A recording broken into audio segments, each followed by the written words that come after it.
Hi, my name is Mark Mumea, a member of the Elgins and Silver Kings. I'm going to put together a series of videos demonstrating how to play Chicago blues, how to back up a harmonica.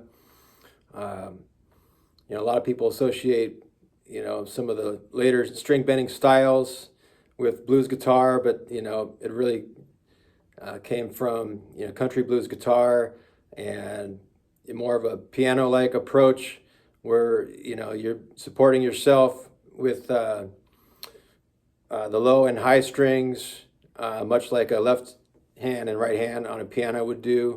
So the first video is going to just show you the most basic patterns and hand positions, show you some of the grooves, and get started from there. And every subsequent video will be adding layers to what you've already learned. So start with the first one and just work your way through.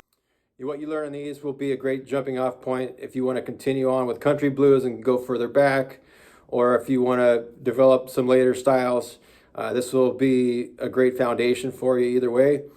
And basically what we're going to be covering is the styles of guitar playing behind the great Little Walter and Muddy Waters, and a lot of the great harmonica players, guitar players like Dave Myers and Louis Myers and Eddie Taylor and Moody and Floyd Jones and Little Walter, Jimmy Rogers, guys like that. That's primarily what I'm going to be focused on, guitar playing of the 40s up through the early 50s. For the sake of time, I'm not going to go super slow into the very beginning entry-level guitar playing. I will show my hand positions up close so you hopefully can see what I'm doing, and I'll play the notes slowly so you can sound it out and kind of go from there.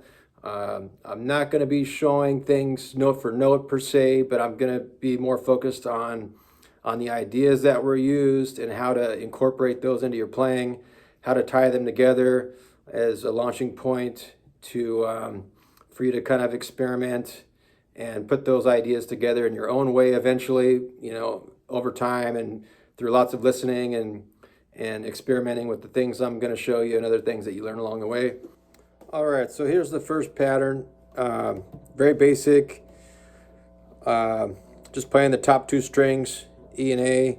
I'm going to bring my right hand closer to my fretting hand so you can see both hands simultaneously. I wouldn't play up this high necessarily, but for the instruction, I think it'll be nice. So something like this.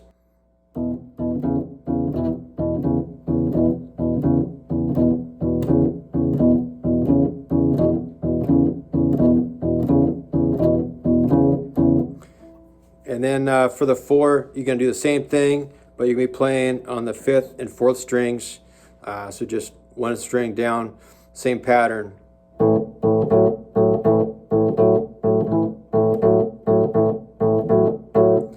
And then back to the 1.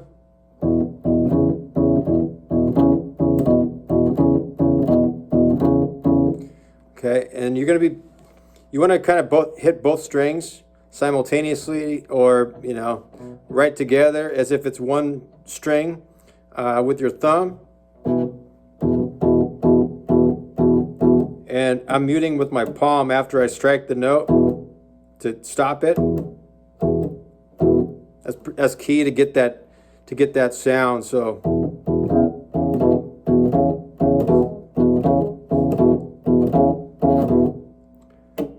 you just kind of clamp down with your palm to stop the note, to stop the sound. Okay. So the 5 gets a little bit more complicated. The easiest fingering is probably do what you did over the 4. Just move down 2 frets to the 4th fret. You can still play that open A. It's a little funky, but it gets the job done and keeps the groove going nice and strong. So you can do kind of a boogie pattern, which I'll elaborate on later, but you're just going to do that on the 5th string on top of that pattern I showed you over the 4. So it's going to go like this.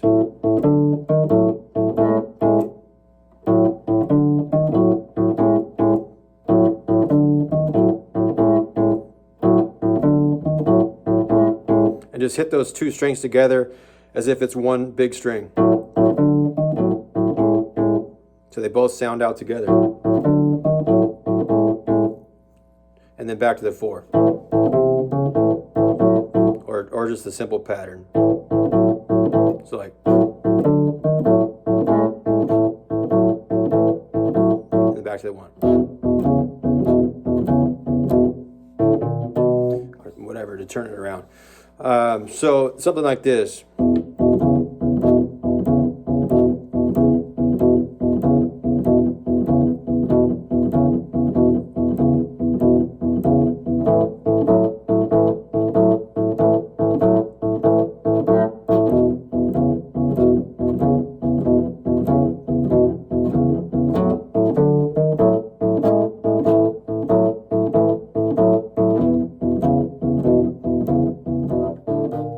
Second pattern is just going to be a slight add-on from the first pattern, just adding with our second and third fingers a little boogie pattern to give it a little bit more movement, but everything else stays the same.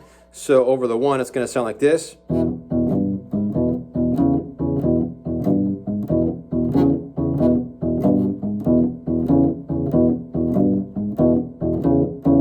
over the 4, it's going to sound like this.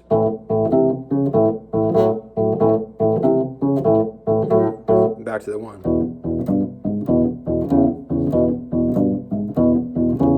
And over the 5, 4.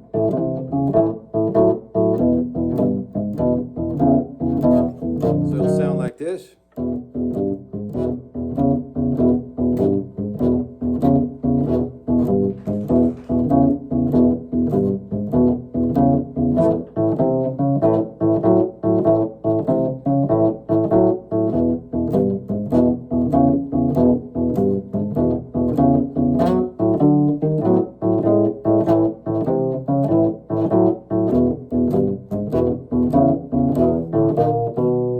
So the third pattern is going to be basically what we learned in the first 2, just we're going to be adding this note here, so it's going to go like this.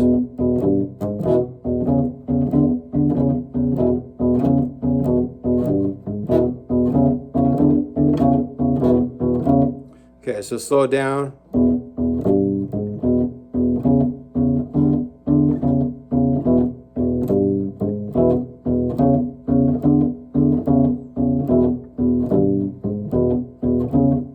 And so we're just sliding that third finger up 1 fret to reach that.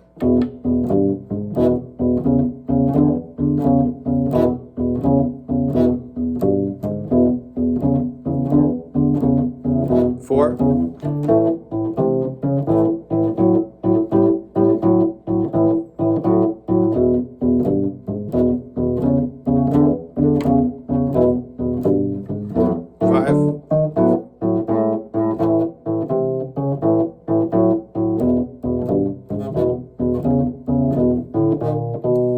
So I'm going to demonstrate how the first 3 patterns sound, put together in various combinations at, a little bit in a higher tempo maybe.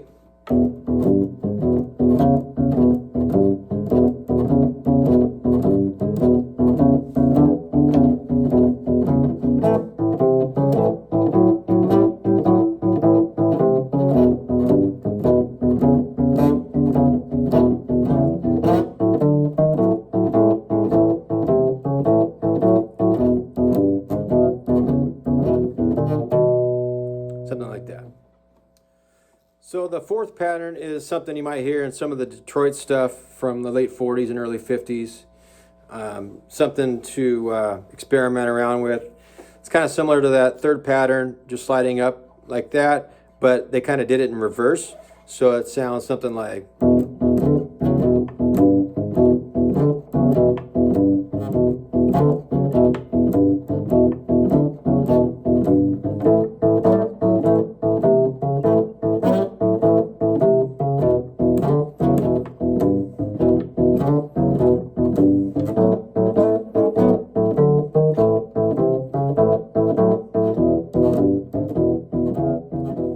So the next pattern is going to be similar to what we learned, and in the first few, but instead of like a 2-string rhythm, it's going to be a single note bass line kind of pattern.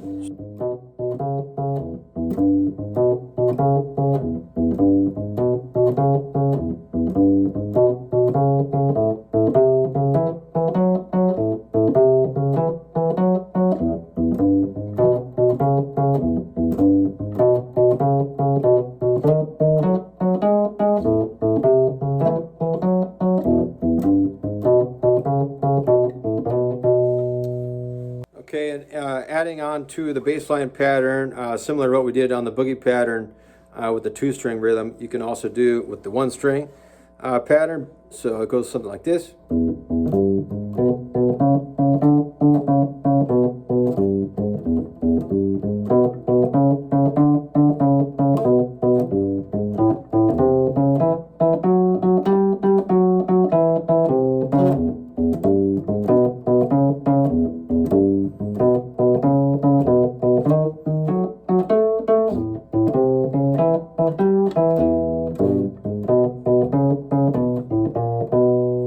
And on the 5 and the 4, kind of bending that note slightly.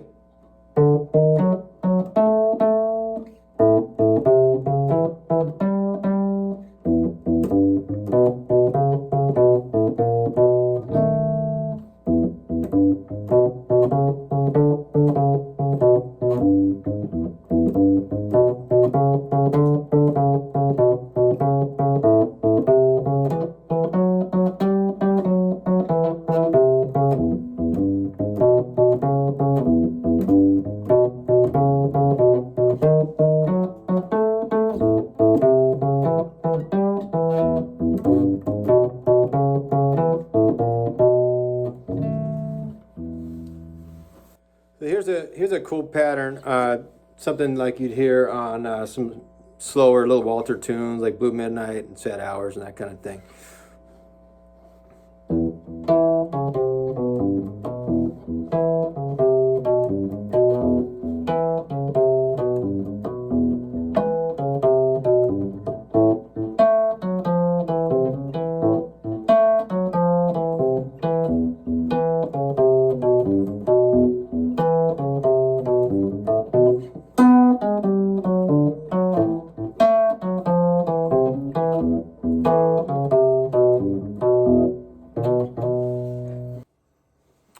So here's something you can use on slow blues. This is a single note bass line pattern like you hear on Blue Midnight.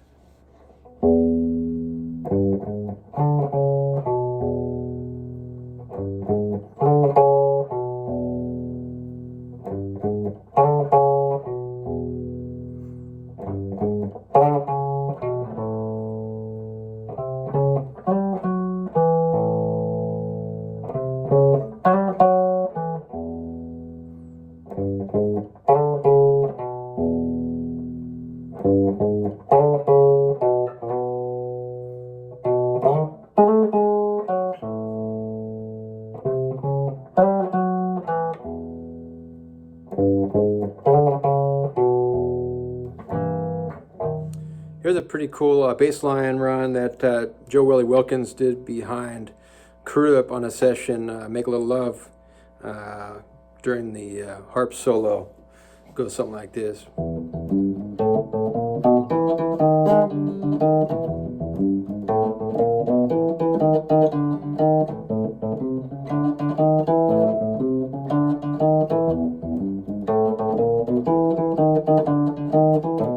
Yeah, and then play what you want over the 5. But yeah, again, I'm like hitting a bunch of stuff because I'm playing up so high, but trying to show you some right hand technique while showing you the fretted hands.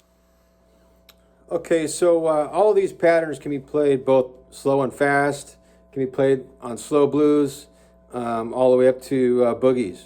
So, you know, same pattern, you know, you could do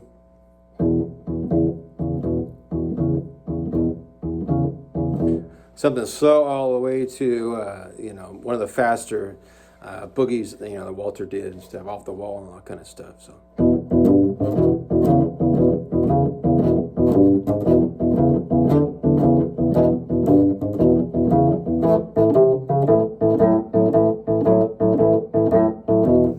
So just get used to playing at different tempos and understanding how they fit in all those kind of different situations.